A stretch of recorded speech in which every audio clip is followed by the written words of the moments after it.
Breaking news এই মুহূর্তে কোচবিহারে পরিবর্তন যাত্রার ট্যাবলো ভাঙচুর। কোচবিহারের ঘটনা, সেখানে পরিবর্তন যাত্রার ট্যাবলো ভাঙচুর করা হয়েছে। শুভঙ্কর রয়েছে আমার সঙ্গে টেলিফোন লাইনে। শুভঙ্কর, কোচবিহারে ঠিক কোন জায়গায় এই ঘটনা ঘটেছে, কারা ভাঙচুর করলো, কি জানা যাচ্ছে? প্রিয়াঙ্কা, দেখো, তোমাকে জানিয়ে রাখি, আগামীকাল শীতলকুচি থেকে পরিবর্তন যাত্রার ট্যাবলো সূচনা করার কথা রয়েছে কেন্দ্রীয় মন্ত্রী জিতিন প্রসাদের। সেই উপলক্ষে এদিন রাতে কোচবিহার বিজেপি জেলা কার্যালয় থেকে সেই রথ শীতলকুচির দিকে যাচ্ছিল। পথে মহিষবাথান এলাকায় একটি বোলেরো গাড়ি থেকে 7-8 জন যুবক এসে সেই রথে ভাঙচুর চালায় বলে অভিযোগ। এবং বিজেপি নেতৃত্বের যেটা দাবি, তৃণমূল আশ্রিত দুষ্কৃতীরা ওই রথে ভাঙচুর চালিয়েছে। যদিও অভিযোগ অস্বীকার করেছে তৃণমূল নেতৃত্ব। তাদের পাল্টা বক্তব্য, বিজেপি অপপ্রচার করছে, এসআইয়ের নাম বাদ দিয়ে এখন এসব করে একটা অশান্তি বাঁধানোর চেষ্টা করছে। প্রিয়াঙ্কা, বেশ।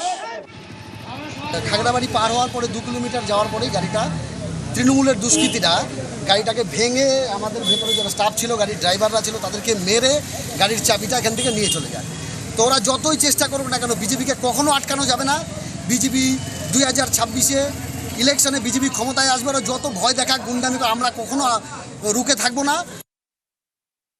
এগুলো একটা প্রচারে আসার জন্য এসব করছে বিজেপি। 7 লক্ষ ভোটারের নাম কাটা চক্রান্তে নামিয়ে আর এই গাড়ি দিয়ে গ্রামে গঞ্জে ঘোরাবেন, এটা তো এমনি একটা ল অ্যান্ড অর্ডার প্রবলেম তৈরি করার জন্য এসব করছে ওরা। আমাদের দলের কর্মীদের বলেছি, বিজেপি চাল ফেলেছে, চালের চারদিকে থাকুন, চালে কেউ পা দেবেন না।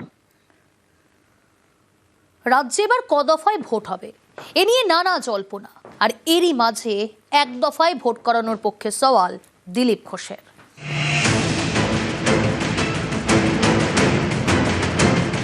রাজ্যে বিধানসভা ভোট কবে থেকে শুরু হবে, কত দফায় হবে, এ নিয়ে নানা জল্পনা। এরই মাঝে বুধবার এক দফায় ভোটের পক্ষে সওয়াল করলেন বিজেপি নেতা দিলীপ ঘোষ।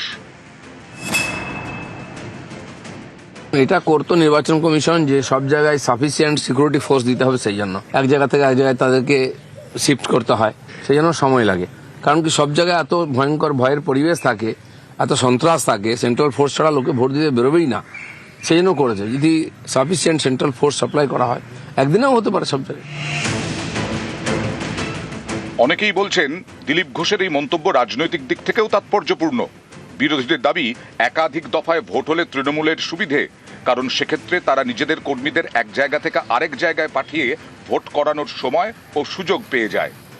গণতন্ত্র রক্ষায় যদি সামরিক বাহিনী, আধা সামরিক বাহিনী, নিরাপত্তারক্ষী, কেন্দ্রীয় বাহিনী এনেই কাজ হতো, তাহলে চীন বা পাকিস্তান বা উত্তর কোরিয়ায় সামরিক বাহিনীর দখলে থাকা দেশগুলিতে অনেক ভালো গণতন্ত্র থাকতো। গণতন্ত্র মানুষকেই মানতে হয়। দিলীপবাবু যেটি বলেছেন সেটি একটি হয়তো সাময়িকভাবে কয়েকদিনের জন্য সামান্য কাজ করতে পারে, কিন্তু দিনের শেষে পশ্চিমবঙ্গের মানুষের গণতন্ত্রের বোধ, রাজনৈতিক নেতাদের এবং বিশেষ করে বিশ্বজুড়ে বাঙালিদের যে গণতন্ত্রের বোধ, সেই বোধ যদি না থাকে, সেক্ষেত্রে খুবই মুশকিল এই ধরনের 1 দফা 7 দফা এই সমস্ত করে পশ্চিমবঙ্গের নির্বাচনী হিংসা, জোর করে অন্যের ভোট দখল করা, বুথ দখল করা, এই বিষয়গুলি থেকে বেরোনো আমাদের পক্ষে শক্ত। গতবার তো 8 দফায় এনারাই করিয়েছিলেন, আমরা বারবার বলেছিলাম 8 দফা করবেন না, তখন কিন্তু এই দিলীপ ঘোষরাই বলেছেন না, 8 দফাতেই হবে। এরা না ভোট এলে দেয়াল লেখেন, কিন্তু দেয়ালে লিখনটা পড়তে পারেন না, সেই কারণে এই ধরনের দিশাহীন কথাবার্তা বলছে। বিএলএ 2 দিতে পারে না দিলীপ ঘোষের দল, তারা আবার এলাকা ভিত্তিক অমুক করতে হবে, তমুক করতে হবে, এসব কথা আসে কোথার থেকে? দিলীপদা রাজ্যের সভাপতি ছিলেন, দিলীপদার সাংগঠনিক চিন্তা ভাবনা নিয়ে দিলীপদার মতো করে বলেছেন। কিন্তু দিনের শেষে নির্বাচনটা তো কমিশন করবে, তুমি সেখানে যা বলার আমরা দলের পক্ষ থেকে আমরা আমাদের অবস্থান জানিয়ে এসেছি। প্রয়োজনে আবার সামনের দিনে আলোচনা আমরা আমাদের অবস্থান স্পষ্ট করব। এসআইআর এর পর প্রথম ভোটার তালিকা প্রকাশ হয় শনিবার। তার আগের দিন শুক্রবারই রাজ্যে ঢুকতে শুরু করে কেন্দ্রীয় বাহিনী। কলকাতা সহ একাধিক জেলায় কেন্দ্রীয় বাহিনীর জওয়ানরা রুট মার্চ করছেন। এই কেন্দ্রীয় বাহিনীর ব্যবহার নিয়ে এর আগেও সরব হয়েছেন দিলীপ ঘোষ। দাবি করেছেন বুথের ভেতরে কেন্দ্রীয় বাহিনী রাখার।